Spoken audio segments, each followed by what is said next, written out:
Hey guys, welcome back to Blind Strike Exotics. This is really the first video I've made recently that hasn't been like pre-recorded.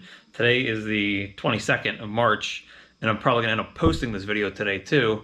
I was able to make like a huge backlog of videos, and then I made the couple ones with the snakes laying the eggs, and I've really, other than the unboxings, like there really hasn't been a whole lot going on in here. I've had the couple snakes come in, but all these females are kind of in a holding pattern. I've had quite a few sheds. One of my super inchy females is just going into shed right now. As you can see, her eyes are all milky. She's really dull. And if I posted a picture on Instagram last week, but if you compare her to her sister, who's back here with Big Puma, she's bright yellow. I feel like she ovulated too. I think this is her pre-lay shed, but look at the difference in color between this one who isn't shedding yet and this one who isn't shed. And then we have, let's see what else we got going on here. I think this girl, she shed on the 6th of March. So I think in a couple weeks here, as you can see, she is huddled up in the back, curled up in a ball, getting ready to lay eggs. This girl, she's my yellow belly, bright. She's a mochi yellow belly. I think she is too. She's kind of smaller. I'm not expecting a huge clutch out of her. The leopard inchy, who was also bred to Big Puma, had a huge ovulation. She did not shed yet, but she was huge a couple days ago. And really the one that I'm waiting for here is my sterling lesser female, who is my favorite, coolest looking snake out of my collection, if you want to check out that video. But she is ready to burst. She's due to lay in about 2 or 3 days. But she's been contorted a lot lately. You can see that she is ready to burst. So I'm really hoping that she has a nice clutch. She was a good size. Let's see what she was. She was, when I weighed her before we started breeding, she was almost 1,700 grams. So she should be at a good size. Hopefully a good clutch. Hopefully we get 6 eggs out of her. Let's see, who else? That's about it for now. I don't know what Shredder's doing this year. I think, now Snow White here laid for me early last year. I think the beginning of, or the middle of March. And she has not, they've locked up quite a few times, and I've had no luck with her yet. Now the Super Phantom, I'm pretty sure she was starting to build follicles. She looks real thick. She's really bright too. She's a lot brighter than she was earlier in the year. So I'm hoping that she is along the way. Mojave Enchi female, she is one of my bigger girls. She shed on the 6th, so she's about 2 weeks in. I'm hoping that in 2 weeks she's laying eggs. She's humongous. She was bred to my Bamboo Ultramel male. So we have a lot going on in terms of, follicle building. My sterling lesser is going to be laying the next couple of days, so I'll have a video of that. But other than that, it's really just been me, doing the daily maintenance stuff because the eggs still aren't close to hatching. I'm going to have a huge wave of females laying eggs very soon. I think this girl, my sterling lesser, is going to start it off. And then I had 1, 2, 3. I had like 4, 5, 6. I had 6 females have their pre-lay sheds. I don't know if one of them was a pre-lay shed because I never saw the ovulation. I'm assuming it was a pre-lay shed because of how many times they locked up. But I have like 4 to 6 females that all shed within like 4 days of each other. So I could have a couple days in a row, like where those first 2 clutches, they came out back to back within 24 hours. I could have 4 or 5 clutches dropping here in a couple days. So it's really just keeping tabs on the females, seeing what they're doing, feeding the rest of the collection. I actually just got back. Somebody had purchased my ivory Enchi female who laid my first clutch, and my ivory leopard male who was the sire to that clutch, plus my other yellow belly females. He actually bought the pair of them, Joseph.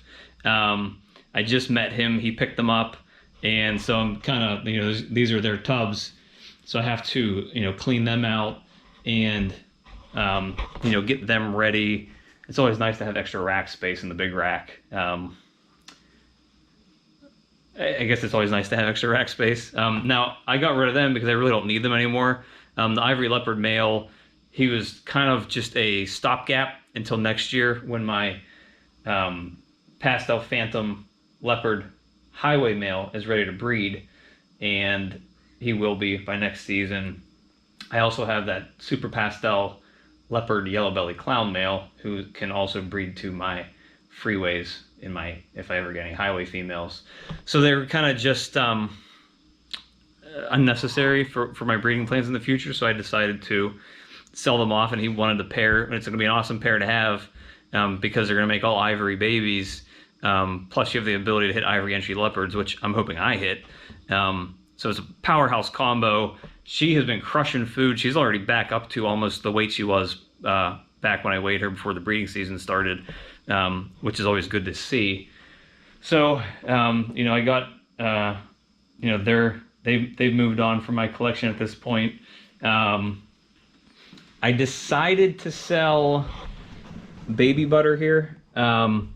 She is a virgin. Technically, she did lock up a couple times with my Super Mojave male. I haven't seen an ovulation or follicle building yet. She's about 2,800 grams or so.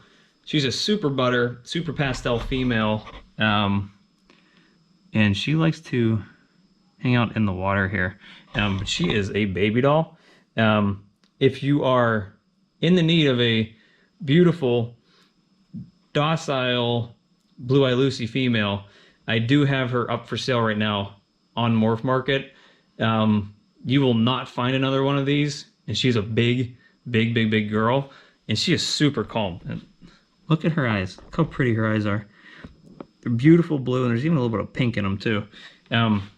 She's honestly one of the most calm females I have. I just decided that as I'm moving my collection around, I have 6 Blue Eye Lucy females, plus I have a couple other females that have Blue Eye Lucy genes. So she was sort of unnecessary, but she is beautiful. She'd be an awesome pet snake or an awesome breeder. Again, she's not proven, but she is super pastel, super butter. So every single baby that you'd have out of one of her clutches would be butter and pastel. As you can see, she's huge. This is a 70 series tub. She's a big girl. And there's a potential that she could have been impregnated by Shredder. I don't know. She's definitely not gravid as of right now. I have not seen any swelling yet. But she's a huge snake. She has a great personality. And again, you will not see another super butter, super pastel on Morph Market. She's the only one listed on there. And she's the only one that's close to 3,000 grams too. And she's still young. She's only, I think she was a 17 or an 18, I forget. So if you're in need for a big Blue Eye Lucy female, she is still up for sale on Morph Market as of the time of me posting this. So check her out, and please shoot me an email if you have any questions. Other than that, I'm probably going to be letting go of some more of these females after they lay. I'm on the fence because I don't want to. I'm trying to shift more towards clowns and freeways and pieds and eventually dreamsicles.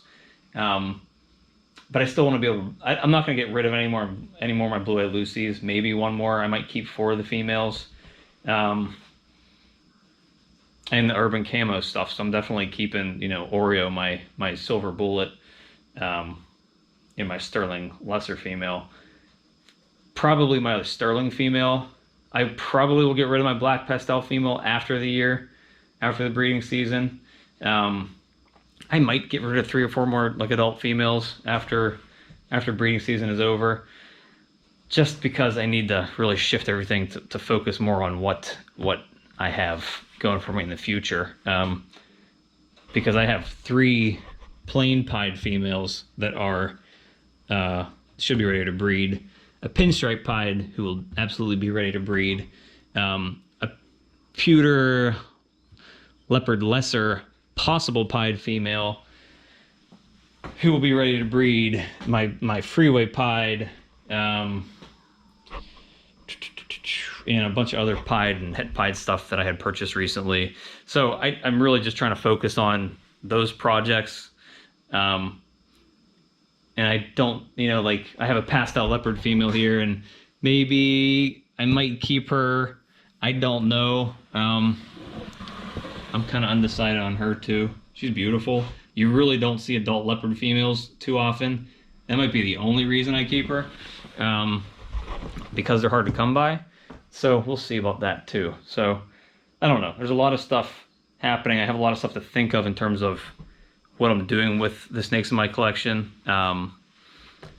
But we have a lot of stuff going on once these eggs start to drop, because I could have 4 to 5 clutches in the next 2 weeks come out.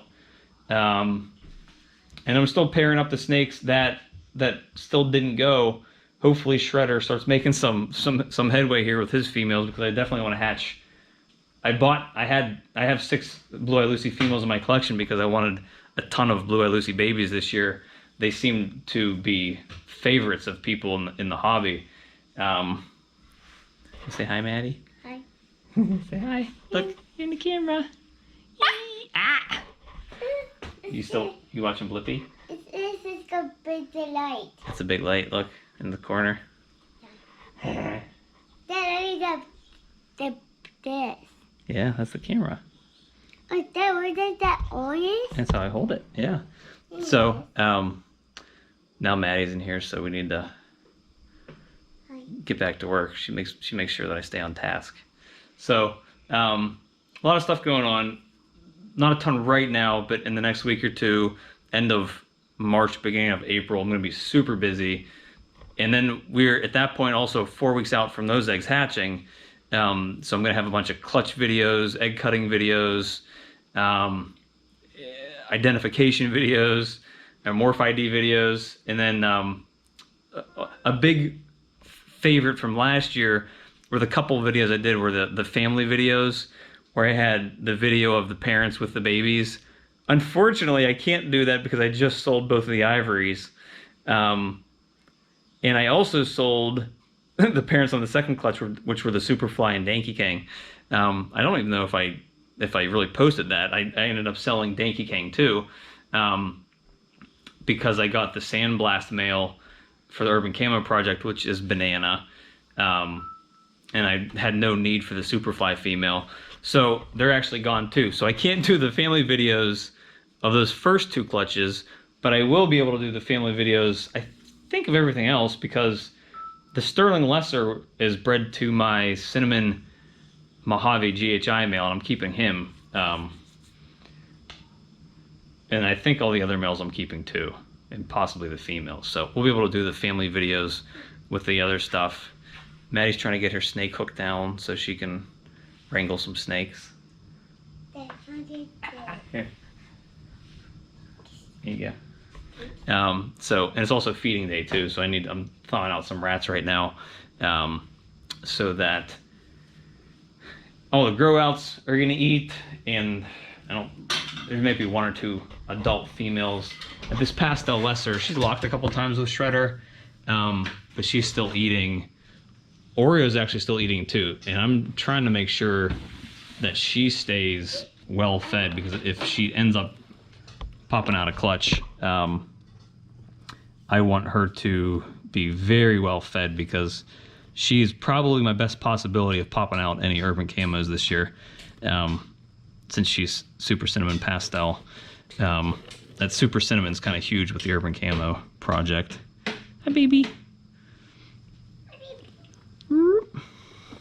So, I'm going to get them fed, get this video posted so you guys can see it before before it's too late today. And a quick side note, it's kind of weird. I was in the hospital a couple weeks ago, and at the same time, my Tegu decided that I guess it was time to go into brumation. He or she dug into this cave here and has not left this cave since then. I popped it open one time just to make sure it was okay, and I woke him up. I got out of a deep sleep, but I guess he decided that it was time to go into brumation. So I have not seen him since I think the beginning of February, maybe. So I thought that was kind of weird that basically towards the end of the season, end of the winter, decided to go into brumation. So I don't know about that. So let me know if you have any thoughts on that. Again, I've had lizards previously, so I am familiar with lizard, taking care of lizards and their husbandry, but I've never had to deal with an animal that wanted to go into hibernation. So, let me know if there's any experts out there and whether or not that's normal this late in the season to happen. Looked perfectly healthy when I popped open that cave. So to me, it's new. I guess from what I read, you just kind of leave them, let them do it. My temperatures are obviously up in the room. They're not low anymore because it's not as cold outside. So I'm not sure why he decided to do that now. So I don't know. If you guys know, if there's any Tegu or lizard experts out there, let me know what you guys think. And hold on. Okay, making the video. I'll put up in a minute. Maddie needs my help to put her snake hook back, so that's a good time to end the video. I'll see you guys next time, and thanks for stopping by. See ya. Bye. Say bye. Bye. Wait.